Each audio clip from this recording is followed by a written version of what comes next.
Хайырлы кеш, сіз яңалықтар шығарылышын қорейсіз. Студияда Лина Хисматуллина, бүгінгі күннің төп темалары. Сұраулар саны арты, жауаплар юк. Ішмекерлер Тимур Нағуманов белән очрашты. 47-ші бистәдә аянышлы хәл, биектән егылып төшкән яшүсмер вафат. Алар төрле, ләкин исемнәре бер. Бөтен илдән җыелган түбәтәйләр күргәзмәсеннән безнең репортаж. Татфонбанк һәм Интехбанк банкларына бәйле мәсьәлә һаман катлаулана бара. Декабрь ахырында эшмәкәрләрне яклау буенча махсус штаб эшли башлады. Бүген эшмәкәрләр хукукларын яклау буенча вәкаләтле зат Тимур Нағуманов шәһәрнең Сәүдә сәнәгать палатасында очрашу уздырды. Эшмәкәрләр белән тыныч кына башланган әңгәмә алдан фаразланганча кызу бәхәскә үрелде. Тулырак мәгълүмат алдагы сюжетта. Иртәгә эшмәкәрләр өчен салым идарәләре белән бәйле кыйынлыкларга кагылышлы беренче мәгълүматлар пайда булачак, дип хәбәр итә Тимур Нағуманов. Моңа охшаш кризислар вакытында мәсьәлә ничек хәл ителгән? Хәзерге вакытта президент каршындагы совет моның буенча тәҗрибә туплау белән мәшгуль, дип тәэсдәде вәкаләтле вәкил. Аның соңгы җөмләсе эшмәкәрләрдә канәгатьсезлек уятты. Вот эта фраза насчет того, что будем приобретать опыт. Понятно, кому это интересно? То есть каждый раз мы что, вместо того, чтобы работать, должны изучать подводные камни законодательства? Это что за работа? То есть никогда бизнес так не пойдет. То есть надо обезопасить бизнес. Тимур Нағуманов тәҗрибә туплау сүзенә бәйләнмәскә куша. Аның аңлатуынча, хәзерге вакытта белгечләр мондый очракларда ни эшләргә була, шуны өйрәнәләр. Ул гамәлләрне алга табада файдаланып булачак. Нағуманов хокукый затларның акчаларын иминиятләштерү системасы булдырырга тәкъдим итә. Есть сейчас наработки разные, в том числе по поводу добровольного страхования какого-то. Есть темы, связанные с тем, чтобы разделять это, вот то, что вы сказали, расчетные счета, деньги на корсчете, разделять их с теми деньгами, которые... Это все надо сейчас прорабатывать, изучать. Давайте мы этой работой вместе с вами займемся. Эшмәкәрләрне шулай ук аларның хокукый якланмавы, хокукый кагылгысызлык мәсьәләсе дә борчый. Аларның бөтенесе дә диярлек Татфонбанк белән Интехбанктан алган кредитларын түләргә кирәк. Аласы акчалары да бар. Шул вакытта кредит та түлисе. Мондый чиракта ни эшләргә? Как мне взаимозачетом зависшие деньги направить погашение кредита того же Татфонбанка? У меня 2 миллиона кредита и 1 миллион я потерял в Татфонбанке. Как вот это сделать? Через суд это делать или каким образом? Зачет, к сожалению, де юре невозможен. И мы вам не можем каких-то других рекомендаций дать. Это сделать юридически сейчас невозможно, потому что есть такое прямое ограничение. Те денежные средства, которые у вас остались там на расчетном счету, на корсчету или на депозите, как у юридического лица, распоряжаться ими вы тоже, к сожалению, в настоящий момент не имеете возможности. Тимур Нағуманов бүген уннан артык сорауга җавап бирде. Шулай да эшмәкәрләрне борчыган төп сорауга әле җавап юк күрәсең. Бер юлы 2 банк банкротлыкка чыкты. Эшмәкәрләр моның аркасында кыенлыклар кичерергә тиешме? Әлеге хәл килеп чыгуына кем гаепле? Бу сораулар һаман да ачык кала бирә. Райнур Агләметдинов, Константин Величко, Сергей Вильданов, яңалыклар. Иртәгәдән шәһәр башкарма комитеты вәкилләре җирле халык белән күзгә-күз очраша башлаячак. Шәршәмбе кичке сәгать 6-да Автозавод районы башлыгы Раушан Усманова 29-нчы гимназиядә 27-нче микрорайон халкын кабул итә. Очрашу вакытында ул узган елга нәтиҗәләр ясаячак һәм 2017 елдагы бурычлар белән таныштырачак. 60-нчы мәктәптә исә Чаллының Үзәк районы башлыгы Искәндәр Галимов 12-нче, 13-нче һәм 14-нче комплекста яшәүчеләрне кабул итәчәк. Анысы да шулай ук кичке 6-да башланыр дип көтелә. 2017 елда азык-төлеккә генә түгел, торак коммунал түләүләренә дә бәя хаклары арта. 1 июльдән җылылык, су, газ, ут өчен элеккегә караганда күбрәк акча түләргә туры киләчәк. Белгечләр әйтүенчә, бәяләр инфляциягә караганда кимрәк күләмдә артачак. Су хакы 4,2%-ка, җылылык 2%-ка кыйммәтләнә. Торак шартлары өчен дә бәяләр күтәрелә. Яңа канун нигезендә йорт өчен гомуми түләүләр коммуналь түләүләрдән торак түләүләре түренә күчереләчәк. Рост тарифов на жилищные услуги по прогнозам составит не более 3-4%, не более. То есть нашим жителям не стоит по этому поводу беспокоиться. И даже то, что ОДН будет перенесен из разряда коммунальных услуг в жилищные, да, то есть в целом это не повлечет увеличения размера платы для граждан. То есть по большому счету происходит просто перенос, но как бы никак это не повлияет на платежи населения. То есть мы как бы этого не допустим. Ел башынан чалуда 9 янгын чыгу очрагы теркәлгән. Берсендә урын өстендә тәмәке тарту аркасында ир-ат вафат булды. Ут чыгуның сәбәпләре гадәттәгечә мич төзек булмау, артык кызып китү һәм ут белән саксыз эш итү. Янгын сөндерүчеләрнең төп бурычы ул кеше гомерләрен, милекне саклап калу һәм ут сөндерү. Аннан тыш профилактик сөйләшүләрдә үткәрү. Инспекторлар белән рейдка безнең хәбәрчебез чыкты. Удостоверение показать.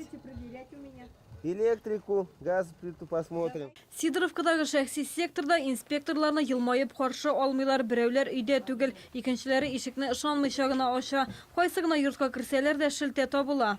Просто я что хочу сказать. Соединение скрутку у вас допускается. То есть надо делать болтовым соединением. Ну ладно, мужу скажу я. Хуҗабикә белдерүенчә, шәхси йортта барлык таләпләргә җавап бирүе кыен, территория зур. Шулай да инспекторларның килүенә каршы түгелләр, чөнки белгечләр хаталарны күрергә ярдәм итә. Неләрне шалтыратабыз, если нәрсә булса да.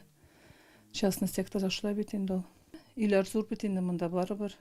Күршеләр дә. Җәй янгыннар айрыуча да арткан вакыт, әмма кышын да ут чыкмыйча тормый. Гадәттә янгын электр җилтәрләренең төзек булмау аркасында килеп чыга. В частном секторе ошибки, в принципе, остаются те же самыми. То есть это ветхая электропроводка, соединение, значит, данной электропроводки в скрутку, путем скрутки. Также, значит, по печному отоплению также имеется вопрос. То есть по статистике немаловажный, значит, процент составляет перекал печи. Это в связи с пожарами в банях. Вот. Соответственно, сушка белья над газовыми плитами. Янгын куркынычсызлыгы кагыйдәләре үтәлмәгән очракта физик затларга 1000-нән 2000 сумга кадәр штраф яный. Гүзәл Шихапова, Сергей Вильданов, яңалыклар. Бүгін Шалода биіктен егылып яшүсмір вафат болды. 9-нчы сыйныф оқушысы 47-нчы комплекста орнашқан йортның балкон түбендә була. Оның гәүдәсен 16 катлы йорт янында узып баручылар күреп ала һәм ашыгыч ярдәм медицина чакырта. Үлемнең сәбәпләрен тикшерүчеләр ачыклый. Торак йортның вахтеры сүзләренә караганда, малай әти-әнисе белән иртән өйдән чыгып китә, әмма яңадан подъездга керүен күрми кала. Вафат булучының шәхесен ачыкларга 15-нчы катта калган портфеле ярдәм иткән. Очень спокойный пацан, родители очень положительные. Вот я 6 лет работаю, ни разу я отца не только пьяного, даже выпившего ни разу не видел. Очень положительные родители. А что случилось, не знаю. Аянычлы вакыйга килеп чыкканда егетнең сыйныфташлары мәктәптә була. Уку йортында бу хакта белгәч, шок хәлендә булалар. Инспекторлар яшүсмернең дусларыннан сорау алды. Әле кичә генә 9-нчы сыйныф укучылары имтихан биремнәрен үтәп караган. Бу килеп чыккан аянычлы вакыйгага бәйлеме тикшерү ачыклаячак. ТАССРның 100 еллыгы уңаеннан кыйммәтле металлдан истәлекле акчалар җитештереләчәк. Республикада Татар автономияле Совет Социалистик Республика оешуының 1 гасырлык юбилейын уздыру программасын кабул иттеләр. Әмма бу бәйрәмне 2020 елда гына билгеләячәкбез. Подросток клубы тәрбияләнүчеләре исә Татарстанда узачак әлеге вакыйгага иң беренчеләрдән булып әзерләнә башлады. Узган елларда алар орган залы янында республика флагы төсләре төшерелгән ленталар таратты. Наша цель при раздаче при проведении этой акции была именно нацелена на то, чтобы развить в наших жителях чувство патриотизма, чувство гордости за свою республику, за свою малую родину, за свой Татарстан. Элек кеше турында баш киеменә карап фикер йөрткәннәр, кайсы милләттән, нинди катламнан, буларның барысы турында да Түбәтәй сөйләгән. Шәһәр тарихын өйрәнү музеенда 1001 Түбәтәй исемле күргәзмә үтте. Биредә баш киемнәрнең 50-дән артык төре тәкъдим иттеләр. Күргәзмәгә бара алмыйча калганнарга безнең сюжетны карарга тәкъдим итәбез. Түбәтәй көнчыгыш илләрендә яшәүчеләрнең милли баш киеме, аны хатын-кызларда, ир-атларда, балаларда кия. Кайбер илләрдә кызлар кияүгә чыгар алдыннан 40 төрле кием, шулар янына шул кадәр Түбәтәйдә әзерләгән. Баш киеменә карап, хатын-кызларның гаилә хәлендә белгәннәр.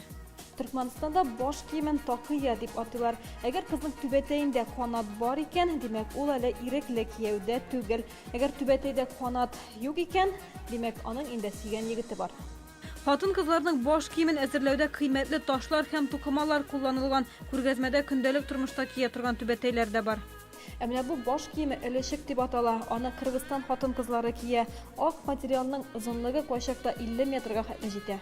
Тукыман никадәр озынрак, аны кигән хатын-кызлар шул кадәр олырак. Түбәтәйдәге бизәкләргә карап та яшьне билгеләп була.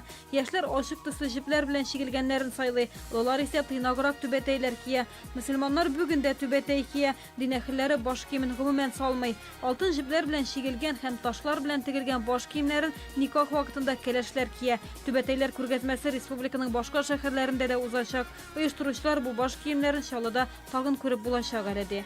Гүзәл Шихапова, Ленар Султанов, яңалыклар. Иске яңа елны бәйрәм иткәннән соң шәһәрдәшләр ылыслы агачларны подъезд төпләренә чыгара башлады.